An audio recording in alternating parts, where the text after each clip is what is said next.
Hey, this is Gene. How you doing? I'm filming in the dark tonight because I'd like to talk to you about a rather dark subject, something that's pretty personal, depression.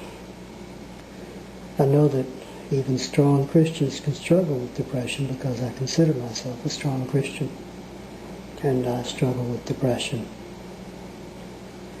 I know that doesn't make me special or unique, it just makes me normal.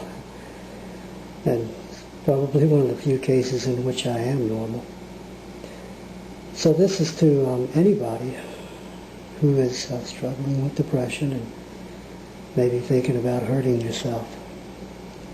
I'm just going to ask you, please, give yourself some time, watch this video. And if you'll do that, then I'll make you some promises. The promise that I won't condemn you or judge you. In fact, I've already admitted that I've been right there. Matter of fact, I was there last night and this morning. Second, I promise that I won't make light of your pain or minimize it. I know what that kind of pain feels like. And I also know how it is when somebody tells you that you don't matter or that your feelings are not important. They don't always say that with words, but I know that sometimes you feel that. I understand that, and I'm not going to do it. Third, I promise that I won't come to you with little trite, simple answers that make you feel stupid because you can't get over it. Sometimes it's just not that simple, and I understand that. Let me just tell you a little of my story. And maybe I can help you find a reason to live. You see, I was born with a lot of physical problems in my life. I had webbed toes and fingers. I spent most of my childhood in the hospital getting reconstructive surgery. I also had both eardrums burst when I was an infant. I had childhood epilepsy, severe heart problems. I was also very small. Always have been. So when I started school, I was smaller than everybody else, and I got picked on a lot because of my size and because of my scarred and my bent fingers. Let me just show them to you. You can see that these two fingers are not quite normal. These are obviously not normal. That's what I've dealt with all my life. And I'm not going to gross you out by showing you my toes, okay?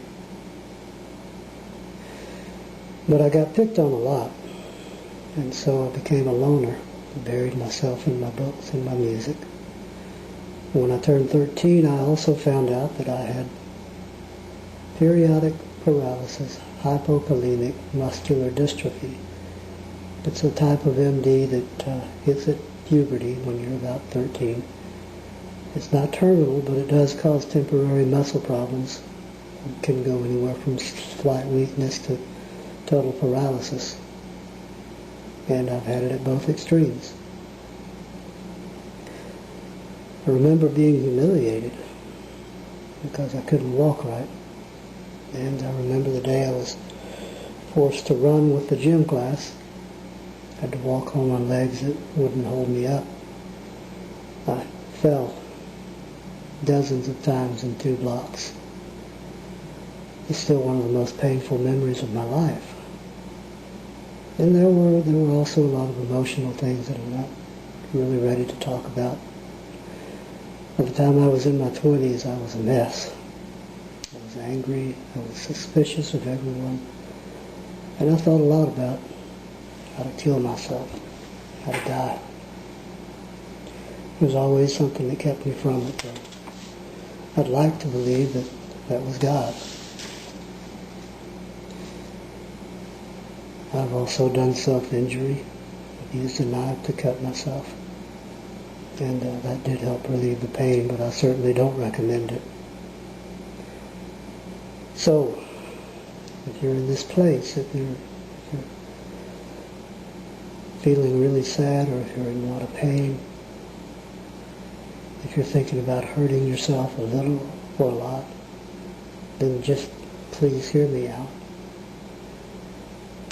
If you're still here, if you're listening to this video this far, then you've lived another 5 minutes. I timed it just so I could tell you that.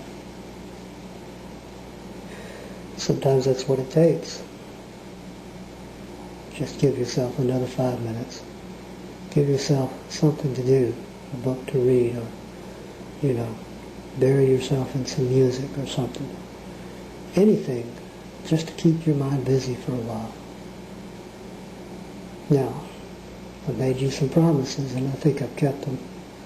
So I'd like for you to make me some promises if you're still listening and if you still want to hear. First, I'd like you to promise me that you'll sleep on it. Don't do anything until you've had a nice sleep. Most suicides seem to happen at night.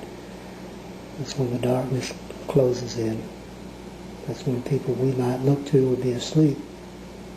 It's when it's easy to get to things that we can use without being caught. But I'm asking you, please, just give yourself until next morning, whenever that is. Give yourself a whole night to sleep on it. Second, I'd like you to promise me that you will contact someone before you hurt yourself. Not after, not during, but before. And one easy way to do that is just type suicide in the search bar of your browser.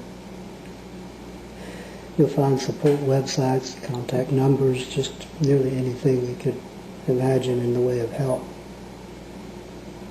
If nothing else, just message me. And I'll either help you myself or I'll help you find somebody who can help, because that's what I'm here for. Third, I'd like you to promise me that you'll read Psalm 42. I have it on my desk right now. Like I said, I really hit this thing hard last night, this morning. And I admit to you now that I did think about using a knife for myself. But thank God I have praying people in my life. And they understand where I'm coming from. Thank God for that. Thank God for Psalm 42. And I say that because whoever wrote that book, they knew what we feel like in this place. They also knew, though, that the best place to look when you're in that place is upward to God. One more promise. Please, I'd like you to promise me that you will call out to God. You may have tried it before and thought you got no answer, but you're still here, you're still alive. In fact, maybe this video is your answer that you've been crying out for. So I'm going to pray, just in case this is your answer. I'm going to pray. And you're welcome to pray along with me. Lord Jesus, Father God, I come to you now in the name of Jesus. And I pray for anyone watching this video hearing these words, that you will give them your peace and your comfort. And Lord, draw them close to you in a way that they will accept and understand. And I ask you to forgive me, Lord, for even considering the possibility of hurting this life that you created. And I ask you to take me forward from here, to grow up and to grow stronger. And I ask you to make me a light and a help to hurting people. In the name of Jesus. Amen. So if you prayed that prayer with me, I'd really like to hear from you, because that prayer was from my heart. And I hope maybe you prayed it from your heart. So give me a message. Give me a response video. Give me something. Let me know that you heard and that it helped you. And if not, if you don't feel like you can do that and you still heard and it helped you, then just pray for me. Because I need all the prayers I can get. And this is probably not the last time I'll ever feel depressed. But I know that I'm still going to look to God, no matter what. So thanks for listening. I hope that I said something that'll help. God bless. Bye.